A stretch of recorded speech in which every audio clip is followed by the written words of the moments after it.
We're over here by our thornless blackberries and we're gonna harvest a couple of them.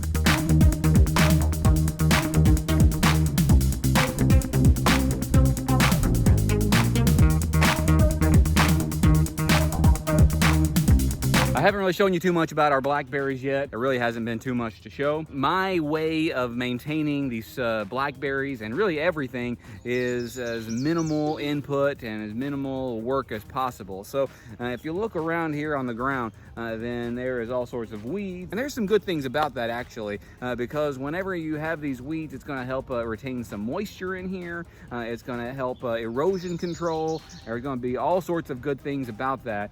So that's one reason I do it, and also because it's so much work to maintain all of these weeds, just so much of it. Leave a little bit for the wildlife as well. So me and Abraham are over here. He wanted to pick a couple of them. They've been wanting to pick them for a while now. He found one, he spotted one that's over here. Show him where it is, Abraham. There it is. Can you pull it? Pull it off. All right, now hold it up here really close for him to see it. Yummy. There's all sorts of red ones over here that aren't ready yet. Is there another black one? Yes. There's another one. There's another one. There's all sorts of them over here. We do. Dad, I can get it if you want me to. Nah, it's okay. Do you want to eat one for him? No. You don't want to eat one? Nobody can eat one. Can I eat one? Yes. Okay. Mmm. I told ya. Ooh. I know there's more over there, aren't there? They may be a little tart still. Dad, you can pick them for me. Blackberries are kind of low sugar fruits. Most berries are pretty low sugar. Some of the highest sugar fruit is cherries, which I also love.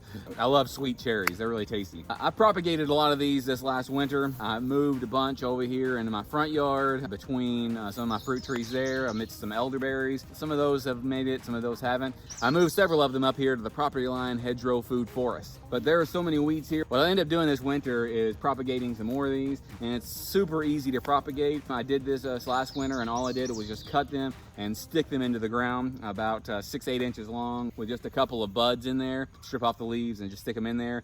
So you can end up making, you know, triple or quadruple or maybe even making 10 times however many blackberries you had before because there's so much here. And that might be a good time that I might go ahead and mulch around here and dig up all sorts of extra of other things that I don't need. These blackberries are delicious. They're very easy to grow. They're very easy to propagate, especially if you decide to put some wood chip mulch in here, which is what I might end up doing this next year. I'll come over here with a tractor and put some wood chip mulch in here.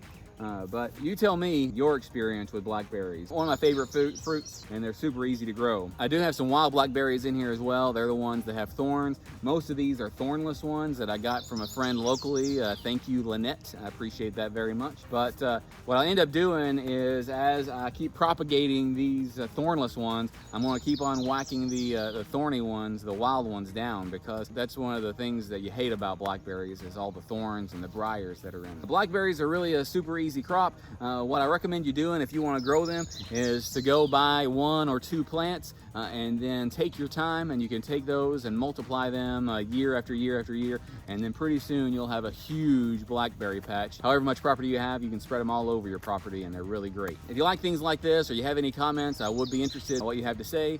Comment down below, like and subscribe, and hit that notification bell and select all so you never miss a notification, and come back every day. We do a new video every day at noon. Thanks. This is one of the blackberries that I planted this last year, this last winter. All I did was take a cutting with about 2 or 3 or 4 buds on it and stuck it in the ground. Now, not all of these have survived. You don't have a 100% success rate when you do it this way, but this one, all I did was cut it and stick it in the ground, and it's done just fine. It actually has little blackberries on there. Do you see? When you buy just a couple of plants and you can propagate it like this, you can have all sorts of blackberries over in just a few years' time. And here's another one that I planted this last year. Do you see it growing up here? It also has blackberries on it as well.